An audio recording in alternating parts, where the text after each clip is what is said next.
I used to be in the convent in the 60s and 70s, early 70s, and I used to be afraid of cows because whenever we had a 5-acre land and there was fence, and we used to help, the cows would help eat the grass and stuff like that, but I'd always climb over the fence and they'd chase me, and I was so scared. And then one day I just decided I wasn't going to be scared anymore. And I had this one cow as a friend, and she came to me one morning and told me that she was, a family had raised her and they were going to use her for meat.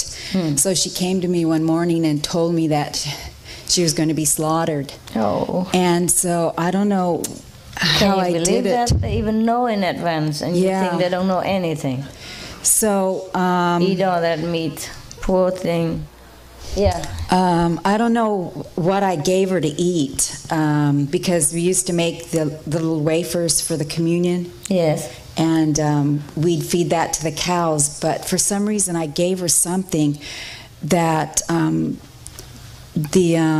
she did die and they did butcher her, her whole body was contaminated with something that they don't eat. The family couldn't eat it because she didn't want to be eaten. So they wound up bringing everything back and then burying the remains in the ground. So she wasn't eaten. Not one part of her was eaten. Why doesn't she want to be eaten? She didn't want to be eaten by a human being. That's all. I can't explain it. It was just... None of them are really willing to be eaten that way. They don't mind giving you milk, and when they die you can use the carcass in whatever way, but they don't like to be just forced, butchered and then eaten like that. You ask any of them, they say no. It's not the natural way. It's not a natural way they should be born to be doing. Of course, if you're hungry, you have nothing else, and you ask their permission, they lay down their life for you. They would. All of them would do that. But you eat just for the glutinous thing, this is very bad. Even plants, they also complain if you just eat for the sake of it. So respect all life. When you eat, you pray and you offer to God, and that was the right thing to do. And thank them. Thank God for making them, and thank them for sacrificing their life for you. But plants are the least, the least, harmful, because they're not moving too much, and mostly they're not as conscious. They're still evolving. But still, even if you eat them with disrespect, they gruntle. So this is a good idea that you come and talk like this, and people would be more aware of animals' feeling, and they're great beings. You can learn a lot from them.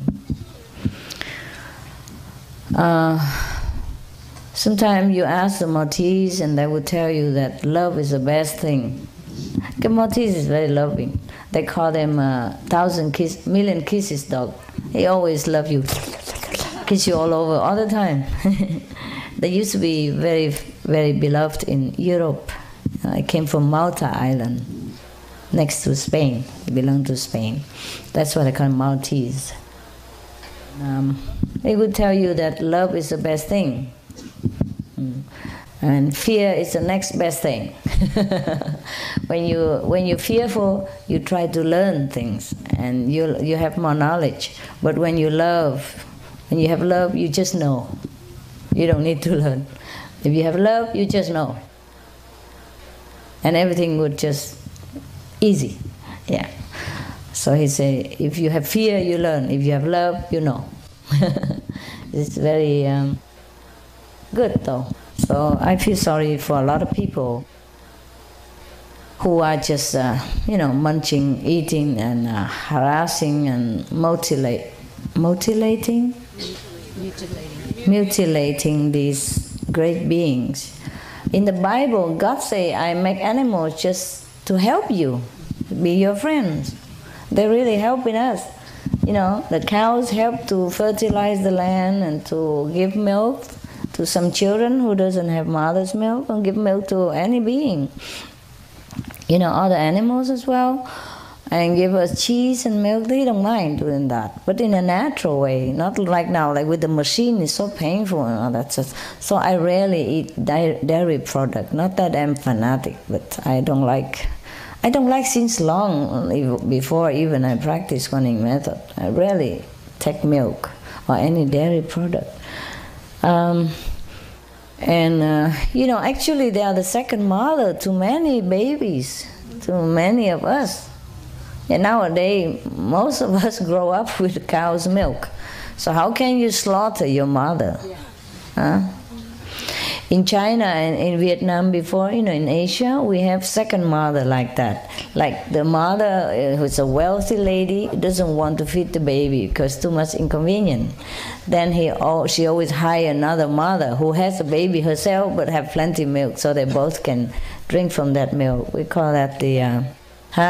Wet nurse, yes. And how can you slaughter a wet nurse like that? Yeah, we even call that like second mother or nourishing mother. Yeah. So how can you do that? Huh? Yeah. In our country, we're very grateful to this kind of mother as well, you know? Yeah. We call it just like, you know, not wet nurse, but wet mother, you know? Or maybe godmother. Yeah, adopted mother, or nourishing mother. And we have respect for these mother too, you know, a second to our mother. So it's the same if we do that to the cows, as if you slaughter a mother who gives you milk. So it's incredible how people can do that. I'm really sometimes very startled at our ignorance of the nature of creation.